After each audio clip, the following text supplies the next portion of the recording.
झारखंड में आंदोलनरत छात्रों पर लाठीचार्ज के विरोध में रांची से लेकर दिल्ली तक एनडीए का विरोध प्रदर्शन। भाजपा का झारखंड बंद असरदार, छात्रों में भी उबाल। नेता प्रतिपक्ष बाबूलाल मरांडी ने कहा, छात्रों को न्याय दिलाने तक पार्टी की लड़ाई रहेगी जारी। लगाया आरोप, सीबीआई जांच से मुख्यमंत्री के डर का मतलब परीक्षाओं में हुई गड़बड़ियां। दिल्ली में एनडीए की मंगल मिलन बैठक में प्रधानमंत्री हुए शामिल। मंत्रियों और सांसदों के साथ लहराया तिरंगा। झारखंड विधानसभा में अव्यवस्था के कारण नहीं चल सका प्रश्नकाल।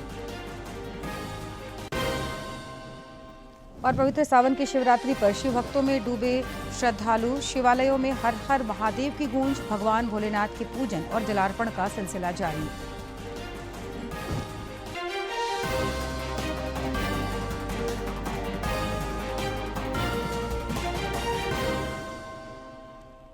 नमस्कार, खबरें झारखंड में आपका स्वागत है। मैं हूं जयलक्ष्मी और अब समाचार विस्तार से। झारखंड में आंदोलनरत छात्रों पर लाठीचार्ज के विरोध में रांची से लेकर दिल्ली तक एनडीए ने आज विरोध प्रदर्शन किया। संसद भवन परिसर में आयोजित मार्च में एनडीए सांसदों ने झारखंड में छात्रों के आंदोलन के मुद्दे पर कांग्रेस नेता राहुल गांधी की चुप्पी पर सवाल उठाए तथा प्रदर्शन के दौरान कल हुई बर्बरता पर जवाब मांगा। विरोध में ये मार्च किया गया एनडीए के सांसदों की तरफ से, और वहीं दूसरी तस्वीर आपको दिखा रहे हैं जहां हाथों में तख्तियां लेकर एनडीए के सांसद मौजूद हैं और राहुल गांधी के खिलाफ ये प्रदर्शन है कि झारखंड में, क्योंकि झारखंड की जब हम बात करते हैं तो कांग्रेस भी वहां पर सत्ता में है, तो ऐसे में राहुल के जो बीते कल का घटनाक्रम आया है उसको लेकर ये प्रदर्शन इस समय किया जा रहा है कि आखिर राहुल गांधी वहां पर जो छात्र आंदोलन चल रहा है और उनके ऊपर जो लाठीचार्ज किया गया उस पर राहुल गांधी जवाब क्यों नहीं दे रहे हैं, क्यों उससे बच रहे हैं राहुल गांधी।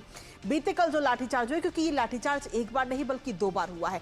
सबसे पहले शाम को लाठीचार्ज हुआ था और उसके बाद में देर रात की अगर हम बात करें तो लाइटों को बंद करके और छात्रों को दौड़ा दौड़ा कर पीटा गया है।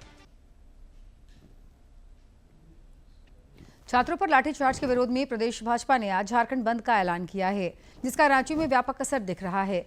सड़कों पर वाहनों का परिचालन काफी कम है। दुकानें और व्यापारिक प्रतिष्ठानें भी बंद हैं। कई स्थानों पर भाजपा के नेताओं और कार्यकर्ताओं ने सड़क पर उतरकर राज्य सरकार के खिलाफ नारेबाजी की और विद्यार्थियों के समर्थन में आवाज बुलंद किया। पुलिस लाठीचार्ज की उन्होंने कड़े शब्दों में निंदा की। लाठीचार्ज के खिलाफ भारतीय जनता पार्टी ने इस समय पूरा मोर्चा खोल दिया और समर्थन की अपील भारतीय जनता पार्टी की तरफ से की गई है। इसके साथ ही हेमंत सोरेन सरकार पर गंभीर आरोप भी लगाए गए कि छात्रों की आवाज जो है उसको दबाने की कोशिश की गई और बर्बरता से लाठीचार्ज किया गया, जिसकी एक झलक भी हमने आपको दिखाई कि बीते कल किस तरीके से छात्रों के साथ बर्बरता की गई और एक नहीं बल्कि 2 बार लाठीचार्ज की गई। और इस समय भारतीय जनता पार्टी के जो कार्यकर्ता है वो हल्ला बोलते हुए नजर आ रहे हैं और साथ ही बंद का आह्वान किया, जिसका असर इस समय रांची के साथ साथ बाकी शहरों में भी नजर आ रहा है। ये जनता विरोधी सरकार है और छात्र विरोधी सरकार है। छात्र का नौकरी बेचने का काम पूरे हिंदुस्तान में अगर किसी सरकार ने किया, वह हेमंत सोरेन ने किया, कांग्रेस ने किया। कल जिस तरह से छात्रों को लाठीचार्ज, आंसू गैस और कटीली तार से जिस तरह से हार्म पहुंचाने का काम, रात में अंधेरे में पीटने का काम, छात्र जो अपना हक अधिकार, जो पूरा झारखंड पूरा देश जान रहा है कि हाँ हेमंत सोरेन सीट बेचवा, नौकरी बेचवा, सब सीट बेच दिया है। भाजपा के झारखंड बंद को देखते हुए राजधानी में सुरक्षा व्यवस्था बढ़ा दी गई है। प्रमुख चौक चौराहों पर अतिरिक्त जवानों की तैनाती की गई है। इधर धुरवा बस स्टैंड के पास भाजपा के कार्यकर्ता बंद के समर्थन में सड़कों पर उतरे। कार्यकर्ताओं ने कल के लाठीचार्ज और पुलिस के बल प्रयोग की भर्त्सना की और राज्य सरकार के खिलाफ मोर्चा खोलते हुए जमकर नारेबाजी की।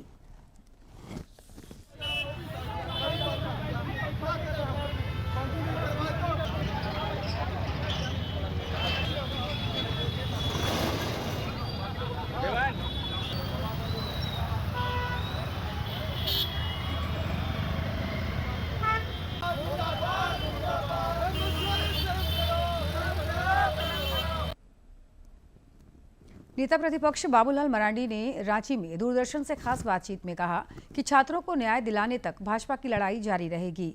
श्री मरांडी ने कहा कि प्रतियोगी परीक्षाओं में गड़बड़ियों की परतें लगातार खुल रही हैं। कई अन्य प्रतियोगी परीक्षाओं में अनियमितताओं को लेकर अभ्यर्थी सामने आए हैं। नेता प्रतिपक्ष ने आरोप लगाया कि मुख्यमंत्री हेमंत सोरेन सीबीआई जांच से डर रहे हैं। मतलब साफ है कि प्रतियोगी परीक्षाओं में गड़बड़ी हुई है। चाहती नहीं है कि बच्चों को न्याय मिले और जिन लोगों ने जॉब को बेचा है उनको कोई सजा मिले। बच्चों की तो एक ही मांग है, हम लोग भी एक ही मांग कर रहे हैं, उन्हीं की मांग। हम कह रहे हैं कि भाई बच्चे कह रहे हैं कि आप सीबीआई को जांच करा दीजिए। सीबीआई जांच करेगी, अगर कोई दोषी होंगे तो पकड़े जाएंगे, जिन्होंने भी गड़बड़ किया उनको सजा मिलेगी, और जिन लोगों ने नहीं गड़बड़ किया उस बच्चे का कोई नौकरी कुछ नहीं होगा। लेकिन इसके बाद भी अगर हेमंत सोरेन डर रहे हैं, इसका मतलब है कि भारी पैमाने पर इसमें गड़बड़ी।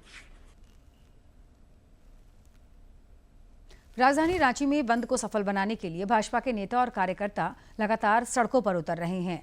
प्रदेश अध्यक्ष आदित्य प्रसाद साहू ने भी नेताओं और कार्यकर्ताओं के साथ राजधानी के रातू रोड चौक पर प्रदर्शन किया। इस दौरान उन्होंने राज्य सरकार पर तीखा हमला बोला और ज्यादा जानकारी दे रहे हैं हमारे समाचार प्रमुख। झारखंड में कल छात्रों पर हुई पिटाई के विरोध में भारतीय जनता पार्टी ने आज पूरा झारखंड बंद बुलाया और उस बंद को सफल बनाने के लिए देखिए भारतीय जनता पार्टी के कार्यकर्ता इसी तरीके से सुबह से सड़कों पर उतरे हैं और वो बंद को सफल बनाने में लगे हुए हैं। जगह जगह पर टायर जलाए गए हैं और लगातार जो हेमंत सोरेन सरकार है उनके खिलाफ जमकर नारेबाजी करते हुए ये भारतीय जनता पार्टी के कार्यकर्ता नजर आ रहे हैं। और ये लगातार ये नज़ारे जो है राजधानी रांची के अलावा राज्य के तमाम जो जिले मुख्यालय हैं उन जगहों पर भी ये नज़ारे लगातार दिख रहे हैं। और इसी तरीके से भारतीय जनता पार्टी के कार्यकर्ता सुबह से सड़कों पर हैं और वो बंद का असर भी साफ तौर पर दिख रहा है। दुकानें बंद है और लगातार ये कोशिश हो रहा है कि जो भी प्रभावित लोग अगर हैं, कोई किसी को एयरपोर्ट जाना है या इस तरह की चीज़ें, किसी को अस्पताल जाना है तो उनको इस बंद से दूर रखा गया है। लेकिन बंद का असर साफ तौर पर और लगातार दिख रहा है और लगातार जो भारतीय जनता पार्टी के प्रदेश अध्यक्ष है आदित्य साहू वो भी यहाँ पर पहुँचे और तमाम लोगों ने इस बंद को सफल बनाने का प्रयास किया। और उसकी ये तस्वीरें साफ तौर पर दिख रही है कि किस तरीके से इस बंद को सफल बनाने की कोशिश हो रही है और लगातार उसमें जो भारतीय जनता पार्टी के कार्यकर्ता हैं वो जुटे हुए हैं। अपने सहयोगी विकास के साथ मैं दिवाकर कुमार, दूरदर्शन समाचार, रांची। इधर रांची में कल के प्रदर्शन के दौरान पुलिस के बल प्रयोग से आंदोलनरत छात्रों में उबाल है। उन्होंने इसे पुलिस की बर्बरता बताते हुए कहा कि वे केवल न्याय की आस में कल सड़कों पर उतरे थे। गौरतलब है कि रांची में छात्रों के आंदोलन का आज 18वां दिन है। हम लोग शांतिपूर्ण तरीके से आंदोलन कर रहे थे। हम लोग शांतिपूर्ण तरीके से विधानसभा घेराव के लिए गए हुए थे। हमें वहाँ पे एसपी साहब आते हैं और आकर के कहते हैं कि आप लोग ठीक है, शांति से बैठिए। हम लोग बातें ही कर रहे थे, उसके बाद एसपी साहब चले जाते हैं और पूरी पुलिस की दल बल आती है और रात के अंधेरे होने के बाद वे लोग अचानक तेजी से हमला कर देते हैं। लोगों को भागने का भी मौका नहीं देते, गालियां देकर 2-2 किलोमीटर तक दौड़ा करके। आप वहाँ पे देख सकते हैं कि गड्ढे हैं, वहाँ पे पूरा कीचड़, अभी बरसात का समय है, लोग भाग नहीं पा रहे थे, गिर रहे थे। उसके बावजूद भी उन लोगों को लाठी से मारा गया है। ये जलियांवाला बाग जैसा कारण हुआ है। बस वहाँ पे गोली चली थी, यहाँ पे लाठियाँ और गालियाँ चली हैं। जैसे लोग वहाँ से कम हुए, स्टूडेंट थोड़े कम हुए, वहाँ पे फोर्स बढ़ गई। वहाँ पे लगभग 500-600 स्टूडेंट हो गए और फोर्स वहाँ से लगभग 2000। जैसे ही उन्होंने देखा कि लोग वहाँ पे कम पड़े, वो अचानक से टूट पड़े। ना ही किसी तरह की वार्निंग दी गई, ना ही कुछ बोला गया। अचानक से वो आए और उन्होंने लाठीचार्ज कर दिया। पुलिस ने बर्बरता की है, आप देख सकते हैं, मेरी आंखें बच गई है। लाठीचार्ज किया, मैं खड़ा था, आराम से शांतिपूर्वक खड़ा था। आप देख सकते हैं, ये देखिए ये किस तरह से बर्बरता की गई है पुलिस के द्वारा। आप देख रहे हैं, हम क्या मांग रहे हैं? हम न्याय तो मांग रहे हैं, हम शिक्षा व्यवस्था परिवर्तन की बात तो कर रहे हैं, हम JSS-CGL की परीक्षा को रद्द करने की तो बात कर रहे हैं, हम JPCS को रद्द करने की मांग कर रहे हैं, जो भ्रष्टाचारी उनके ऊपर कार्रवाई हो उसकी बात कर रहे हैं। यह सरकार दमनकारी, अत्याचारी और भ्रष्टाचारी सरकार है। ऐसी सरकार का झारखंड में रहना झारखंड के युवाओं के साथ धोखा है। पीसफुल प्रोटेस्ट कर रहे थे तो वहाँ पे अचानक से एकाएक पुलिस आई और लाठीचार्ज करना शुरू कर दी और लड़का हो लड़की है, किसी को नहीं बख्शा गया। यहाँ पे देख सकते हैं, मेरा यहाँ पे कंधा पे मेरा यहाँ पे चोट लगा है, उसका पैर पे यहाँ पे चोट लगा है, मैं चल नहीं पा रहा हूँ, यहाँ हाथ में दर्द है मेरा। और यहाँ पे हम लोग खेत में दौड़ रहे थे, पुलिस दौड़ा के मार। संसद की मानसून सत्र का आज 17वां दिन है। दोनों ही सदनों में आज कुछ विधायी कार्य सूचीबद्ध हैं। लोकसभा में 2 और राज्यसभा में 1 विधेयक पेश किए जा सकते हैं। इधर विपक्ष के हंगामे के कारण दोनों ही सदनों में आज भी प्रश्नकाल नहीं चल सका। लोकसभा में अध्यक्ष ओम बिरला ने सदस्यों को समझाने का काफी प्रयास किया, लेकिन वे नहीं माने। सदन की कार्यवाही 2 बजे तक के लिए स्थगित कर दी गई। आपकी जो प्रमुख बातें थी, प्रमुख मुद्दा था छात्रों की मांग, और गृह मंत्री जवाब दे या चर्चा में भाग ले। सरकार ने इसमें सहमति दर्ज कराई है। अब आप चलाएं, और मुद्दों पर भी चर्चा होगी, लेकिन एक एक मुद्दों पर सदन तो चले ना। आप सहयोग करो। ये संसदीय मर्यादाओं के अनुरूप नहीं है। सदन के अंदर तख्तियां बैनर लेकर आना। दुनिया का सबसे बड़ा लोकतंत्र भारत है। मेरा आग्रह पूर्वक रहता है कि तख्तियां लेना बंद करें, चर्चा और संवाद करें, बातचीत करें। आप सहयोग करें, मेरा आपसे आग्रह है, सदन चलाने में सहयोग करें।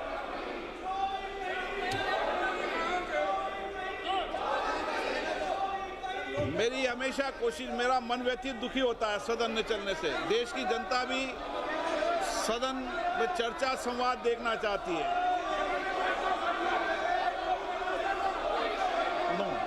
आप सहयोग करें।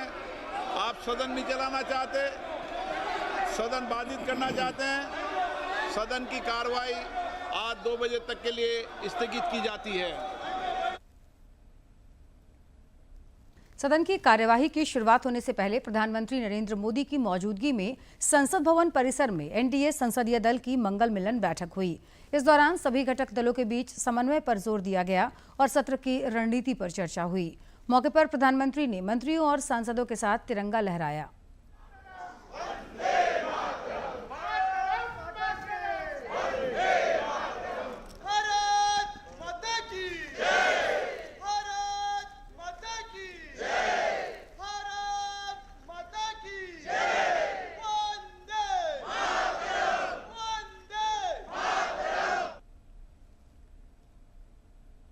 झारखंड विधानसभा के मानसून सत्र का आज चौथा दिन है। सदन में अव्यवस्था की वजह से प्रश्नकाल नहीं चल सका।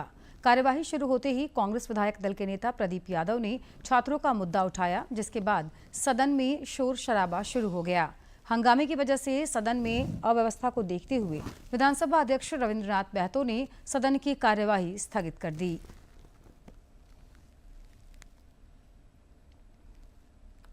पवित्र सावन की शिवरात्रि पर शिव भक्त पूजा अर्चना में लीन है और शिवालय हर हर महादेव और बोल बम के जयघोष से गूंजेमान है। देश भर में शिवालयों में अहले सुबह से ही भोलेनाथ की पूजा और जलाभिषेक के लिए श्रद्धालुओं का तांता लगा हुआ है।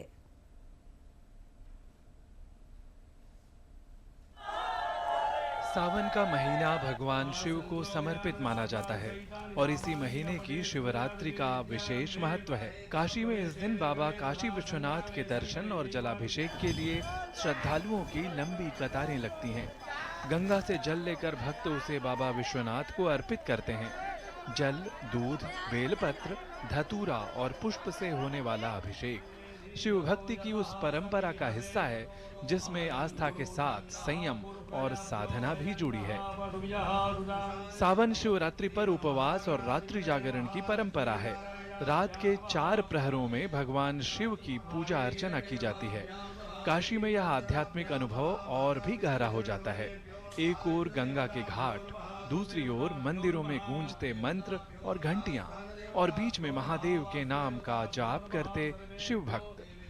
मान्यता है कि शिव आराधना मनुष्य को आत्मसंयम, शांति और आत्मचिंतन की ओर ले जाती है। काशी की शिव भक्ति की अपनी एक अलग पहचान है। यहाँ महादेव केवल मंदिर के गर्भगृह में नहीं, लोक जीवन में रचे बसे हैं।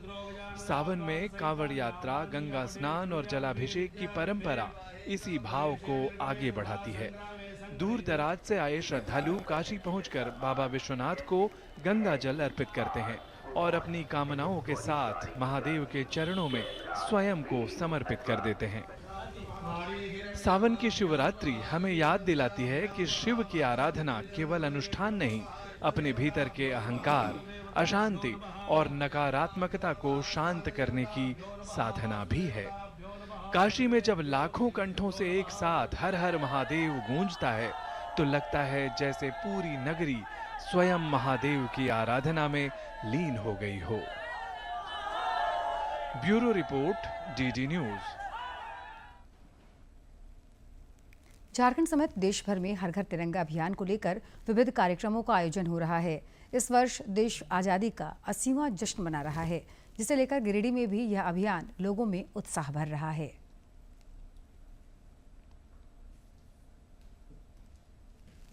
गिरिडीह में हर घर तिरंगा अभियान को लेकर लोगों में खासा उत्साह देखने को मिल रहा है। लोग अपने घरों पर शान से राष्ट्रीय ध्वज फहरा रहे हैं। तिरंगे के साथ तस्वीरें लेकर लोग राष्ट्रीय गौरव और देशभक्ति की भावना का प्रदर्शन कर रहे हैं। भाजपा महिला मोर्चा की प्रदेश मंत्री शालिनी बैशख्यार ने कहा कि आज हर आदमी अपने देश के झंडे को घर पर फहराकर राष्ट्र प्रेम से ओतप्रोत हो रहे हैं। हर साधारण व्यक्ति अपने घर में झंडा नहीं फहरा पाता था, पर आज हम सभी प्रधानमंत्री जी ने जो आह्वान किया, हर घर तिरंगा घर घर तिरंगा, तो आज हम सभी भारतवासी बहुत गर्व से अपने अपने घरों में, चाहे जिसकी जैसी भी सामर्थ्य हो, अपने घर में बड़े शान से झंडोत्तोलन करते हैं, तिरंगा लगाते हैं। प्रधानमंत्री नरेंद्र मोदी के प्रयासों से अब आम नागरिक भी अपने घर पर तिरंगा फहरा पा रहे हैं। वहीं सुजाता गुप्ता और उत्कर्ष पांडे ने कहा कि प्रधानमंत्री नरेंद्र मोदी ने आमजनों को तिरंगा से जोड़ने का काम किया है। आज हर भारतीय नागरिक तिरंगा फहराकर देशभक्ति के रंग में रंग गया है। ये तिरंगा झंडा फहराया है। इस तिरंगे झंडे को फहराने पर हमें बहुत ही आज आन बान शान की प्राप्ति हो रही है, क्योंकि ये झंडा हमें बताता है कि किस तरह हमारे देशभक्त ने, हमारे जो शहीद हैं, वीर शहीदों ने बलिदान दिया है। तो इस चीज़ को हम आज गौरवान्वित महसूस करते हैं। हर घर तिरंगा अभियान के तहत मैंने अपने छत पर तिरंगा झंडा लगाया। इस तिरंगे झंडे को देख के मुझे बहुत ही गौरवान्वित और दिल देशभक्ति से ओतप्रोत हो जाता है। मैं आज बहुत ही प्रफुल्लित हूँ इस झंडे को लगा के। गिरिडीह में हर घर तिरंगा अभियान के जरिए लोगों में राष्ट्रीय ध्वज के प्रति सम्मान और देशभक्ति की भावना मजबूत होती दिख रही है। स्थानीय अमरीश कुमार ने कहा कि वह अपने घर पर राष्ट्रीय ध्वज फहराकर गौरवान्वित महसूस कर रहे हैं। अमरीश कुमार बैशख्यार, आज हमने अपने निवास पर तिरंगा फहराकर हर घर तिरंगा अभियान को आगे बढ़ाया है। तिरंगा हमारे राष्ट्र का गौरव है और आज के दिन तिरंगा फहराकर हम अपने उन शूरवीर साथियों को याद करते हैं जिन्होंने अपने प्राणों की आहुति देकर हमें आज़ादी दिलाई। तिरंगा हवा में उड़ता है तो हमारे दिल बाग बाग हो जाता है, ओतप्रोत हो जाता है। हमें लगता है कि मैं देशभक्ति में भाव विभोर हो चुका हूँ। तिरंगा लहराते हुए मैं खुद को बहुत फख्र महसूस करता हूँ। जय हिंद, जय भारत। गिरिडीह में हर घर तिरंगा अभियान के तहत घर घर तिरंगा फहराया जा रहा है। राष्ट्रीय ध्वज के साथ लोगों में देशभक्ति और राष्ट्रीय गौरव की भावना साफ नजर आ रही है। गिरिडीह से रमेश प्रभाकर की रिपोर्ट। राज्य में 16 अगस्त तक कई इलाकों में हल्के से मध्यम दर्जे की बारिश का पूर्वानुमान है। 13 और 14 अगस्त को कहीं कहीं भारी बारिश भी हो सकती है, जिसे लेकर मौसम विज्ञान केंद्र ने येलो अलर्ट जारी किया है। इधर मौसम विज्ञान केंद्र ने तात्कालिक चेतावनी जारी कर अगले कुछ घंटों के दौरान देवघर, दुमका, गोड्डा, जामताड़ा, पाकुड़ और साहिबगंज में बारिश, वज्रपात और आंधी की संभावना जताई है। अगले 2 दिनों के दौरान तापमान में करीब 3 डिग्री सेल्सियस तक की गिरावट हो सकती है।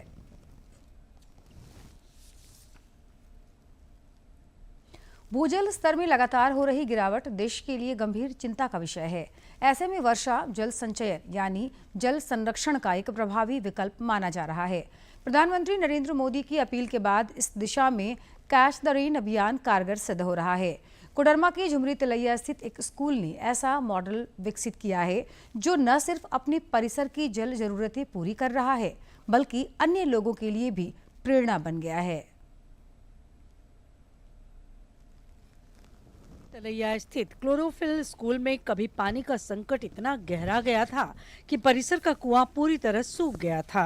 इसके बाद स्कूल के संचालक अजय अग्रवाल ने वर्षा जल संचयन और प्राकृतिक फिल्ट्रेशन प्रणाली को अपनाया। इस पहल से न केवल सूखा कुआं फिर से पानी से भरने लगा, बल्कि स्कूल परिसर में जल संरक्षण का सफल मॉडल भी तैयार हुआ। मैंने बताया कि हमारे यहाँ पानी का एकमात्र सोर्स स्कूल परिसर में जो कुआं है, वो कुआं सूखने की कगार पे था। एक आध बित्ता पानी रह गया था और तब उस गर्मी की छुट्टी में हमने बड़े मन से ये पनसोखा बनाया। And this is not just another rain water harvesting, ये पनसोखा है rain water harvesting with integrated overflow water filtration system in 3 stages. School परिसर में वर्षा जल संचयन के साथ साथ रसोई और शौचालय से निकलने वाले ग्रे और ब्लैक वाटर के लिए अलग अलग सोख्ता गड्ढे बनाए गए हैं। इस समग्र जल प्रबंधन प्रणाली के जरिए हर वर्ष लगभग 10 लाख लीटर जल का संरक्षण किया जाता है। इसका परिणाम है कि गर्मियों में भी स्कूल का कुआं पानी से भरा रहता है और परिसर हरियाली से आच्छादित नजर आता है। बड़ा अच्छा लगता है, लोगों में जागरूकता इतनी फैली कि लोग आके पूछते हैं, देखते हैं। और पानी के मामले में तो बिन पानी सब सुन, पानी के मामले में हम समृद्ध हो गए, अमीर हो गए हैं। 8-10 फुट पानी, 7-8 फुट पानी तो होता ही होता है गर्मी के समय में। और बारिश जब खत्म होने वाली होगी तब तो कुएं की मुंडेर हटा दें तो आप थोड़ा सा झुक कर हाथ से 1 गिलास पानी निकाल सकते हैं कुएं से। वाटर लेवल इतना ऊपर आ जाता है। इस अनूठी पहल का निरीक्षण हाल ही में झुमरी तलैया नगर परिषद की कैच द रेन टीम ने की। उन्होंने इस मॉडल की सराहना की और सम्मान भी दिया। कार्यपालक पदाधिकारी अंकित गुप्ता ने लोगों से घरों और संस्थानों में वर्षा जल संचयन प्रणाली अपनाने की अपील की है। उनके पास वाटर हार्वेस्टिंग स्ट्रक्चर है, उनके लिए विभागीय स्तर से भी होल्डिंग में उनको छूट देने का प्रावधान है। तो एक फाइनेंशियल इंसेंटिव भी है उनके पास, और अगर किसी भी तरह की सहायता हो तो हमारे जो जेई हैं उनसे भी संपर्क किया जा सकता है। भूजल का लगातार बढ़ता दोहन आने वाले समय में जल संकट को और गंभीर बना सकता है। ऐसे में वर्षा की हर बूंद को संजोना समय की मांग है। कैच द रेन जैसे अभियान तभी सफल होंगे जब समाज का हर वर्ग जल संरक्षण को अपनी जिम्मेदारी समझे और वर्षा जल संचयन को अपनी जीवन शैली का हिस्सा बनाए। कोडरमा से गजेंद्र बिहारी सिन्हा की रिपोर्ट। जेम पोर्टल के 10 वर्ष पूरे हो गए हैं। इस पोर्टल ने सरकारी खरीद प्रक्रिया को आसान और पारदर्शी बनाया है। जेम पोर्टल से अब तक 18,40,000 करोड़ रुपए से अधिक की खरीदारी हुई है।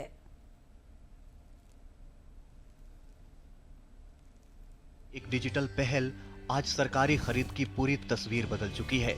9 अगस्त 2016 को शुरू हुआ जेम अब सिर्फ सरकारी खरीद का मंच नहीं रहा। ये सरकारी खरीद में पारदर्शिता, बेहतर व्यवस्था और समान अवसर का एक बड़ा माध्यम बन चुका है। पहले जहां सरकारी खरीद की प्रक्रिया में काफी समय लगता था और कई स्तरों से गुजरना पड़ता था, वहीं जेम ने तकनीक के जरिए इस प्रक्रिया को आसान और तेज बनाया। इसका फायदा देश के छोटे कारोबारियों, सूक्ष्म और लघु उद्यमों, नई कंपनियों और सेवा प्रदाताओं को भी मिला। Our ambition is to make GEM the world's most trusted, intelligent and inclusive public procurement platform. To every buyer in this room and beyond, GeM की 10 साल की कामयाबी के आंकड़े भी इसकी तस्वीर साफ करते हैं। जेम के जरिए अब तक 18,40,000 करोड़ रुपए से ज्यादा की सरकारी खरीद हो चुकी है। इस दौरान 2,17 लाख से ज्यादा आदेश दर्ज किए गए। आज जेम पर करीब 25 लाख विक्रेता और सेवा प्रदाता मौजूद हैं, जबकि सरकारी खरीद करने वाले 1,36,000 से ज्यादा खरीदार भी इससे जुड़े हैं। खास बात यह है कि जेम के सक्रिय विक्रेताओं में करीब 72% सूक्ष्म और लघु उद्यम हैं। इन उद्यमों से अब तक करीब 8,69,000 करोड़ रुपए की खरीद की जा चुकी है। यानी जेम ने छोटे कारोबारियों को सिर्फ सरकारी बाजार तक पहुंच ही नहीं दी, बल्कि उनके कारोबार को आगे बढ़ाने का एक बड़ा अवसर भी दिया है। बेहतर कीमतों और बढ़ी प्रतिस्पर्धा से सरकार को भी फायदा हुआ। जेम के जरिए अब तक करीब 1,76,000 करोड़ रुपए की शुद्ध सामाजिक बचत हुई है। अब बारी जेम 2.0 की है। AI enabled new portal, new platform, and I do hope it'll help in the entire procurement process, help our sellers buy more intelligently. It'll flag any kind of misuse that anybody may attempt on the platform and help more intelligent buying. GeM की 10 साल की कहानी सिर्फ सरकारी खरीद में बदलाव की कहानी नहीं है। ये इस बात की भी मिसाल है कि किस तरह डिजिटल तकनीक सरकारी व्यवस्था को ज्यादा पारदर्शी और लोगों के लिए ज्यादा सुलभ बना सकती है। हमारे पास इतने फंड्स नहीं थे कि हम हर सिटी में जाके एक ऑफिस स्केल कर पाए, बट जब से जेम आया है सब एवरीथिंग हैज बिकम फेयर, और अब हमारा ये फायदा है कि हम लोग पैन इंडिया काम कर सकते हैं देहरादून में ऑफिस रह कर भी। जेम पे आने के बाद हमें विजिबिलिटी और ऑथेंटिसिटी ज़्यादा मिली है। अपने प्रोडक्ट्स को समझाना और वो कितना एप्लीकेबल है कहीं भी डिप्लॉय करने के लिए, वो जैम पे होना ही अपने आप में एक बहुत बड़ा सिग्नेचर होता है कि आप एक OEM है, जेन्युइन OEM है। जैम के साथ जुड़ने का बहुत फ़ायदा हुआ क्योंकि यहाँ से हमें बहुत ही डिस्टिंग्विश, बहुत अच्छे क्लाइंट्स मिले हैं। डेफिनेटली हमारा बिजनेस बहुत बड़ा है और जैम सिर्फ एक प्लेटफॉर्म नहीं है, एक हमारी हम बोलेंगे कि सक्सेस का एक पार्ट है हमारे लिए। 10 साल का ये सफर जेम की उपलब्धियों का जश्न तो है ही, लेकिन उससे भी ज्यादा ये अगले दशक की तैयारी है। जेम 2.0 के साथ कोशिश है कि भारत सरकार खरीद को और पारदर्शी, तेज, तकनीक आधारित और समावेशी बनाए। Ajay Mishra, DD news, Delhi. और अब जानते हैं किन बातों के लिए इतिहास के पन्नों में आज का दिन खास है।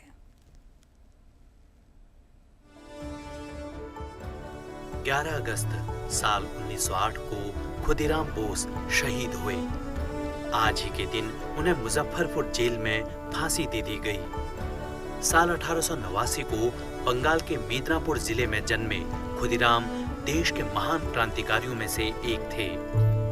स्कूल छोड़ने के बाद खुदीराम रेवोल्यूशनरी पार्टी के सदस्य बने और वंदे मातरम के पैम्फलेट वितरित करने में महत्वपूर्ण भूमिका निभाई। युगांतर नाम से क्रांतिकारियों की गुप्त संस्था के माध्यम से खुदीराम क्रांतिकारी गतिविधियों में सक्रिय हो गए। साल 1905 में बंगाल का विभाजन होने के बाद खुदीराम बोस देश को आजादी दिलाने के लिए आंदोलनों में कूद पड़े। देशभक्ति के प्रति उनकी लगन देख उन्हें अंग्रेज मजिस्ट्रेट किंग्सफोर्ड को मारने की जिम्मेदारी दी गई, जिसमें उन्हें प्रफुल्ल चंद्र चाकी का साथ मिला। लेकिन दुर्भाग्यवश जिस बग्घे पर खुदीराम बोस और प्रफुल्ल चंद्र चाकी ने बम फेंका, उस पर किंग्सफोर्ड नहीं था। बाद में प्रफुल्ल चंद्र चाकी को पुलिस ने रेलवे स्टेशन पर घेर लिया और उन्होंने मौके पर ही अपने आप को गोली मारकर अपनी शहादत दे दी। इसके बाद खुदीराम बोस भी पकड़े गए और उन्हें फांसी की सजा सुनाई गई। भारतीय स्वाधीनता के लिए मात्र 18 साल की उम्र में खुदीराम बोस हाथ में गीता लेकर फांसी पर चढ़ गए।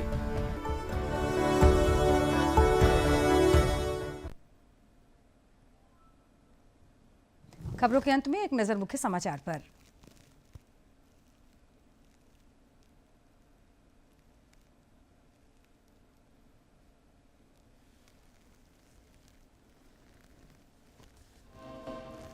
झारखंड में आंदोलनरत छात्रों पर लाठीचार्ज के विरोध में रांची से लेकर दिल्ली तक एनडीए का विरोध प्रदर्शन। भाजपा का झारखंड बंद असरदार, छात्रों में न्यू बॉल। नेता प्रतिपक्ष बाबूलाल मरांडी ने कहा, छात्रों को न्याय दिलाने पर पार्टी की लड़ाई रहेगी जारी। लगाया आरोप, सीबीआई जांच से मुख्यमंत्री के डर का मतलब परीक्षाओं में हुई गड़बड़ियां। दिल्ली में एनडीए की मंगल मिलन बैठक में प्रधानमंत्री हुए शामिल, मंत्रियों और सांसदों के साथ लहराया तिरंगा। झारखंड विधानसभा में अव्यवस्था के कारण नहीं चल सका प्रश्नकाल। और पवित्र सावन की शिवरात्रि पर शिव भक्ति में डूबे श्रद्धालु, शिवालयों में हर हर महादेव की गूंज। भगवान भोलेनाथ की पूजन और जलार्पण का सिलसिला जारी।